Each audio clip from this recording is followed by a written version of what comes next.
loss yung previous trade natin, ito yon, and gusto kong i-break down kung anong nangyari sa mismong trade na yon. So again, yung trade na yon I also sent it sa Discord natin. Ito yon. So sabi ko dito March 3 GBP AUD sell. So basically nag-sell ako doon, and then nag-loss tayo. So punta tayo sa trading view, and then iisa-isahin natin ano ba yung nangyari sa trade from higher time frame to lower time frame, and then ano yung pwede nating gawin differently in the future. So nasa GBP AUD ako na chart ngayon, basically nasa daily chart muna tayo. Yan. So stretch natin yung chart, and then without looking kaagad no sa kung saan yung current market, if titingnan natin siya in the past basically 3 months no, simula nung pumasok yung January, sobrang clear talaga yung pagbaba ng GBP over AUD. Okay, ang ibig sabihin lang nun, yung value ng GBP ay bumababa no compare sa value ng AUD.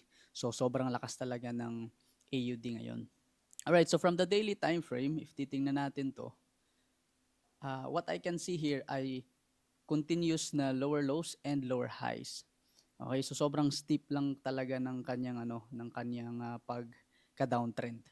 Okay? So kung balikan natin yung yung weekly time frame natin, nasa baba na yung price no, nasa baba na yung price sa ating EMA 200.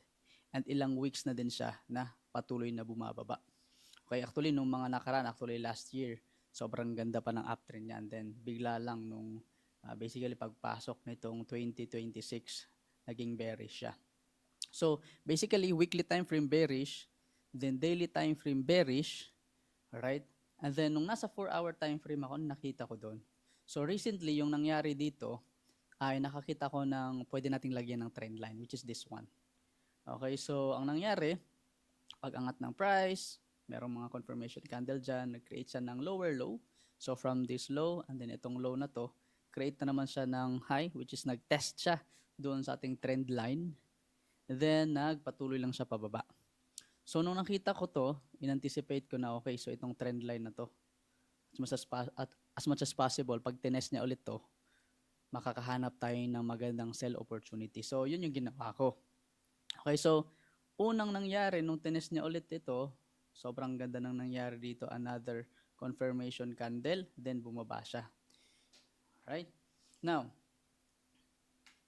yan. Now, so dito tayo pumasok nung March 5. So nung bumalik ulit yung price dito, nasa key level ko din siya. So again, so M, na-identify na natin yung market direction, market trend, which is bearish.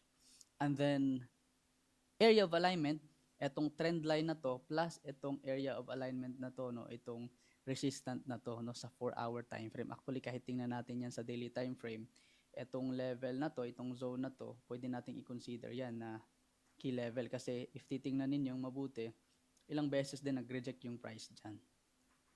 Alright? So, balik tayo sa 4-hour time frame natin. Pumasok ako dyan basically nung nakita ko to sa 1-hour time frame natin. Yan. So, ano yung napansin ninyo no, dito sa 1-hour time frame? Ano napansin natin? So, una, nung bumalik siya ulit dito sa trend line, nagpakita siya ng shooting star. Okay, and then meron pa isang another shooting star ulit dito. Plus, sabi ko sobrang ganda nito pasukan kasi again, EMA sobrang aligned plus meron pang trend line. Okay? Of course, chinek din natin dito yung latest na COT report o yung tinatawag na Commitment of Traders report, and then yung net change no ng mga institutional traders, basically mas pabor sila doon sa AUD compare sa GBP. So yun nag-add pa doon sa confluence natin. Nag-add ako dito, basically nag-sell ako after ng confirmation candle na to. And then what happened, pinatikim lang tayo ng konting profit. Punta tayo sa 15 minute. Pinatikim lang tayo dito ng konting profit. Yan, ito basically sobrang ganda, 'di ba, ng bearish engulfing candle sa 15 minute. Yan. 15 minute bearish engulfing candle. Konting profit lang, and then bumulusok na siya pataas. So actually hindi ko to full na SL talaga, clinose ko na siya mga around dito pa.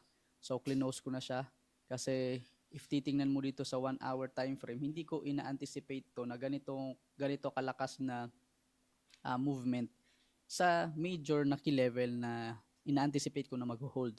Okay lang sana kung unti-unti siyang gumanon, pero sobrang lakas na kagaya niya. So kinat ko siya.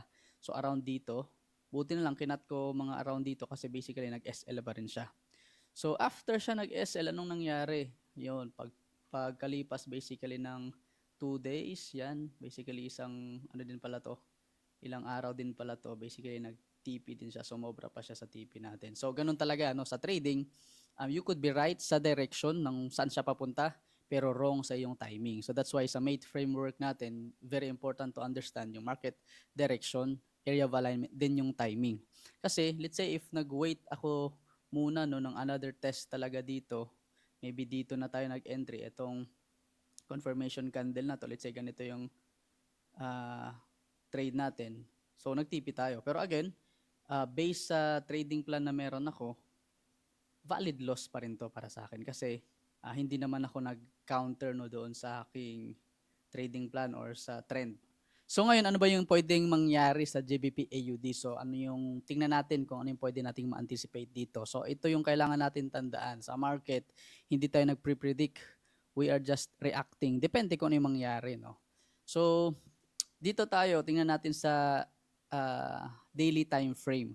So for me, I still stick doon sa aking basically previous bias na bearish. So yung pwedeng mangyari here, no, na pwede nating i-anticipate and then mag-react tayo depende sa anong mangyari no sa market, ang gagawin niya is once price retest itong level na to, hangga't hindi niya na be-break yan, no, price could still easily go down. Right? So yun kasi we are just following yung trend. So isipin nyo parang ito yung current no sa let's say ilog, tubig papunta sa baba. Tapos wag mong i-counter. So dapat sabay ka lang sa agos. So pag nag-pullback lang siya sa level na to, so basically baka next week or bukas din natin alam, no, ang hahanapin ko is pupunta tayo sa lower time frame natin, 4 hours and below, para maghanap ng shift ng market basically from bullish. Pag naging bearish na siya ulit sa lower time frame natin, dun tayo maghanap ng additional entry. So again, sa trading, merong mga losses, meron din mga wins. Okay, so hindi ibig sabihin na bumalik na yung price dito tapos mag-enter na ako, win na kagad yun. Right, so ganito yung palaging gagawin natin sa mga videos natin. Lahat ng mga entries ko, i-breakdown natin, kahit win man yan or kahit losses. And then titingnan natin kung ano pwede nating matutunan doon sa mga entries na yon, doon sa mga trades na yon. Alright? So basically, very simple lang hinihintay ko. Again, a pullback to 1.90031 level. Basically, itong level na to, itong zone na to. Once bumalik siya dyan, check lang ako sa lower time frame ng mga early shift. Then doon tayo maghanap ng additional or another sell entry. So don't worry, sisend ko din ulit yun sa Discord natin. So, yun. So, hanap tayo ng iba pang pair na pwede nating tingnan no, sa susunod na mga araw. Okay, so unahin natin tong Euro USD. Syempre kasi isa to sa pinaka-idol ng karamihan, di ba? So tingnan muna natin sa higher time frame. Kahit start natin sa weekly time frame. So basically, so dito sa weekly time frame, we can see no na price is creating higher highs and higher lows. However, etong recent week lang na break niya tong current na higher low. Okay? Yan yung higher low niya. No? So, naglagay ako ng trend line dyan. So, mas maganda sana if continue talaga tayo na umangat, mas maganda sana na nag-test siya dito sa level na to or nag-hold yung level na to. However, what happened ay nag-break siya. Okay, nag-break yung level na yun, hindi siya nag-hold. So, meron tayong probability na price could still continue to go down. Di natin alam hanggang saan. So, maybe i-test niya to ulit. Okay, maybe dito, so malalim-lalim pa yun. Or worst case, eto naman. Okay, ang level na yan. So, basically, Euro USD, sa weekly time frame is bearish tayo. Punta tayo sa daily time frame, anong nangyari. Now, daily time frame, yung una kagad natin nakita is price is already below sa ating 200 EMA. Right? So, what happened here? Very clear, no? Nakikita ko, after niya na break yung trend line, ni-retest niya, and then what happened was a shooting star. Yan. So hindi lang siya yung shooting star talaga na sobrang haba ng wick, pero I still consider yan na rejection basically na candle. So meron talagang additional na momentum no pababa. Okay, so trend line break and then retest, then ngayon fini-fill na itong mga basically mga week na to previous days. Okay, so hindi na siya nag-react dyan pataas.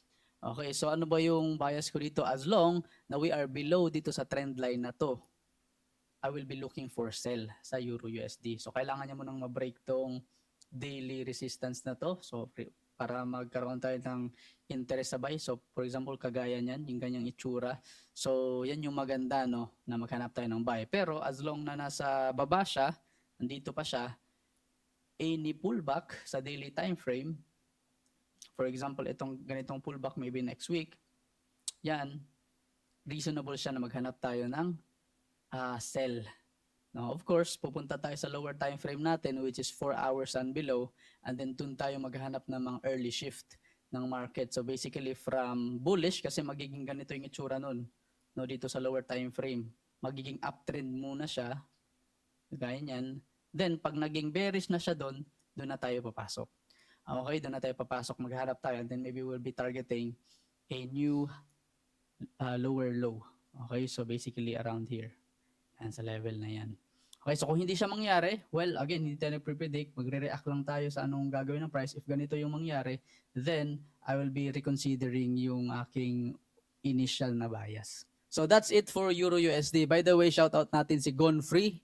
Nakarami akong basically this video. So basically Gone Free. Panoorin natin yung next video. Tingnan natin kung ilang basically na naman yung masabi ko. Hopefully mabawas-bawasan yun. Alright, so kita-kits sa susunod na video guys. Basically,